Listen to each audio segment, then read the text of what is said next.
إذن ينضم إلينا الرئيس التنفيذي لشراكة الحكومة سانجاي برادهان يتوجه إلى الحضور بهذه الكلمة.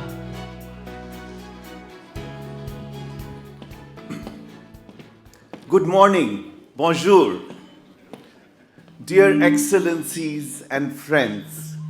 First, my immense gratitude to the government of Morocco for hosting us.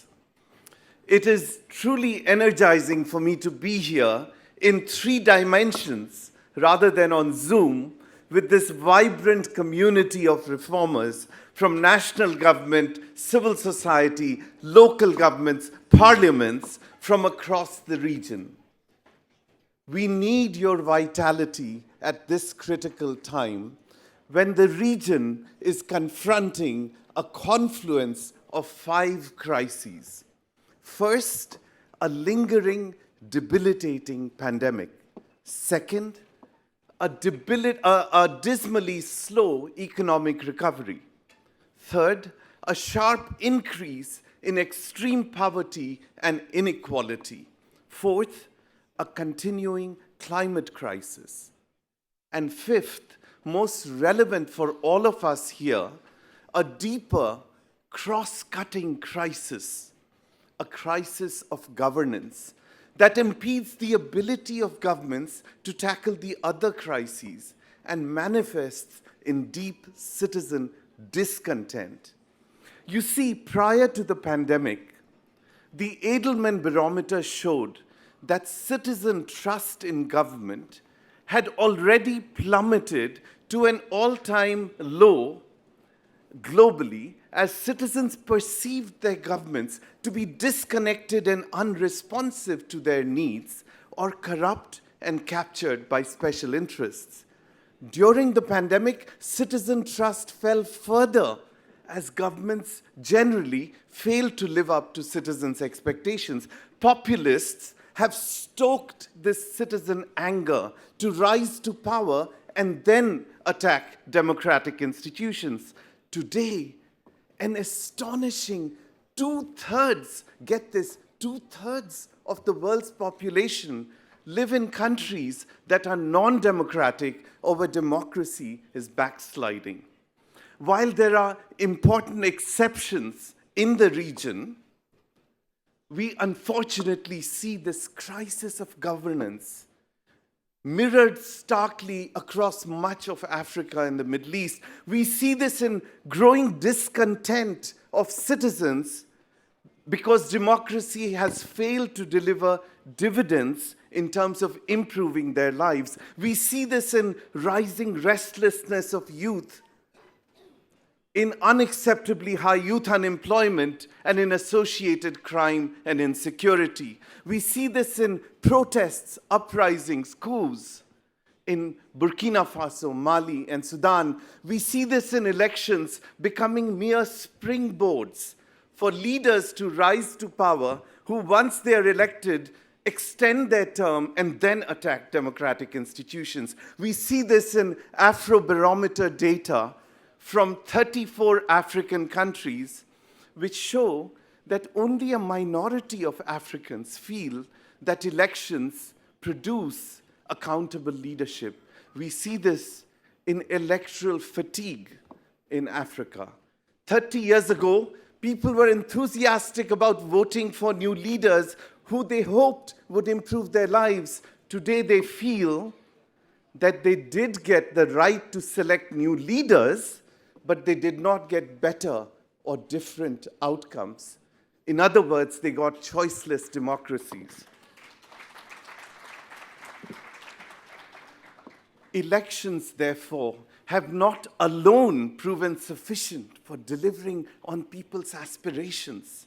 OGP was founded precisely to deliver better governance for citizens beyond elections. So today at this gathering, we have an unprecedented opportunity and imperative to deliver on that promise of better governance for citizens for 3 reasons.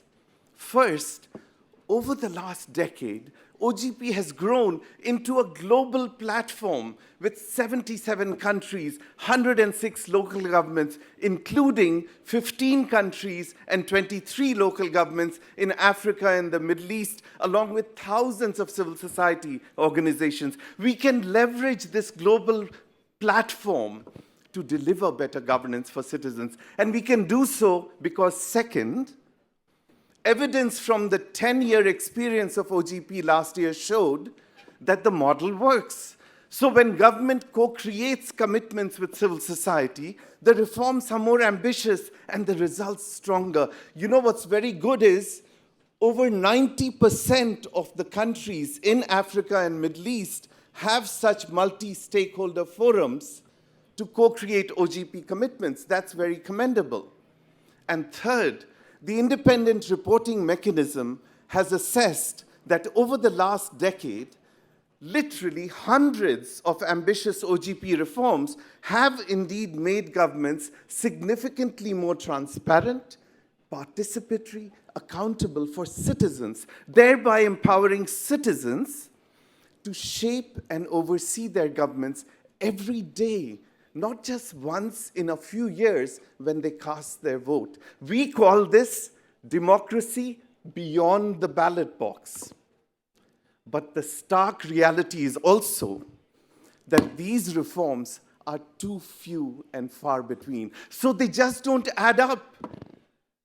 So my call to collective action for all of us gathered here is to join together to scale up 5 clusters of ambitious reforms that can deliver better governance for citizens.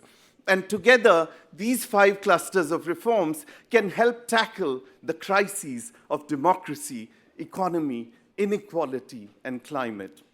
So first cluster of reforms that we need to scale up: open contracts, open budgets, open company ownership that credibly combat corruption.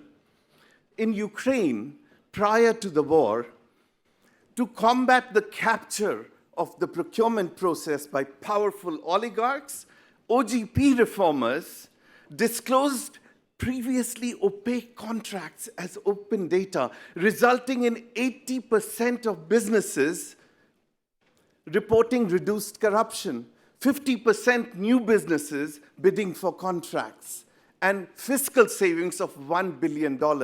Right here in Africa and the Middle East, most OGP members have committed to open contracts, but only 2 have produced strong early results. The Panama Papers unmasked staggering stolen assets stashed in anonymous companies. Today, 30 OGP countries, including Kenya, Nigeria, and Slovakia, are advancing beneficial ownership transparency to end anonymous companies. You see, open contracts and open company ownership can level the playing field for businesses and spur investment and economic activity. During the pandemic, governments mobilized massive COVID-19 stimulus packages, but corruption also proliferated. Open budgets are vital for building citizen trust in this context. Nigeria's State Minister of Finance, Clem Akbar, right here, give him a round of applause, convened an OGP roundtable with civil society donors and the Auditor General to monitor COVID-19 stimulus and take corrective action. On the part of civil society, the CTAP coalition across 7 African countries is mobilizing citizens to monitor the money, to follow the money, and demand accountability. Given spiraling debt levels, we also need greater debt transparency, as Ghana and Sierra Leone have instituted through OGP. Second cluster, empower citizens to shape public services, which is the theme of this conference, that impact their lives. Ghana's Shama municipality, represented right here, is enhancing citizen participation in the planning and implementing of development projects. In Kaduna, Nigeria, also represented here, when an audit found a health clinic which was paid by the budget but only existed on paper. It was a ghost clinic. The budget director partnered with citizens to become the eyes and ears of government to upload photos and feedback using a mobile phone, which resulted in a record completion of health clinics. In Panama and Ecuador in the Americas, reformers are empowering citizens, including those most vulnerable to climate change, to shape ambitious climate actions. Let us together scale up such OGP reforms, including at the local level, such as through Morocco's network of open local governments announced by the minister just now, which can scale up ambitious reforms that empower citizens to shape public services and simultaneously ensure that government responds to citizen feedback. Third cluster, empower historically marginalized people to fight inequality through Côte d'Ivoire's, and Côte d'Ivoire is also represented here, participatory budgeting. Women's groups are setting budget priorities and funding projects that respond to their needs. Kenya, represented here, has required that 30% of procurement contracts are awarded to women, youth, and persons of disability. Jordan, represented here, is enhancing youth participation in shaping its national youth strategy. Let us scale up such reforms that build more inclusive societies. Fourth cluster, leverage digital technology as a huge enabler, accelerator of open government and direct citizen engagement. This, for instance, is a key pillar of the Moroccan government's new upcoming digital strategy, as the minister just announced. You know, OGP reformers are also tackling digital threats, such as the insidious spread of disinformation online, by regulating online political ads in the Netherlands, or improving the transparency of public algorithms used to deliver services in Canada. Fifth, protect civic space, without which open government simply doesn't work. Sadly, across Africa's 49 countries, 88% are classified as closed, repressed, or obstructed in civic space. Through OGP, we must advance commitments that instead protect civic space, that protect our basic ability to freely speak, associate, and assemble. Such as in Nigeria, where in the aftermath of the NSARS protests against police brutality, reformers and activists leveraged OGP to improve the oversight of the police. To advance these 5 clusters of reforms that I've shared, we must forge stronger and broader coalitions. We must begin by reinvigorating our own OGP community right here in Marrakech. But we must also forge new coalitions, such as with youth and social movements, that can mobilize citizens as allies, or with broader cabinet ministers who can advance open government across sectors. I call upon donor partners here to support the OGP's country-owned platform and resulting ambitious action plans because of compelling evidence that the Africa region, I want you to note this, has the most ambitious commitments in OGP across regions, but the weakest implementation, so it requires donor assistance. Let me close on a personal note. I grew up in Bihar, India's poorest and most corrupt state. My father was a government officer, like around half of this audience. He was responsible for building roads in Bihar. Growing up, I saw abject poverty, where the poor were robbed of even the most basic public services, which is the theme of the conference, while corrupt elites looted the state behind closed doors. My father fought a lonely battle against this corruption. He fought for open government, even though the term did not exist then, by insisting on awarding road contracts through open tender, even though he was viciously attacked and threatened by powerful forces.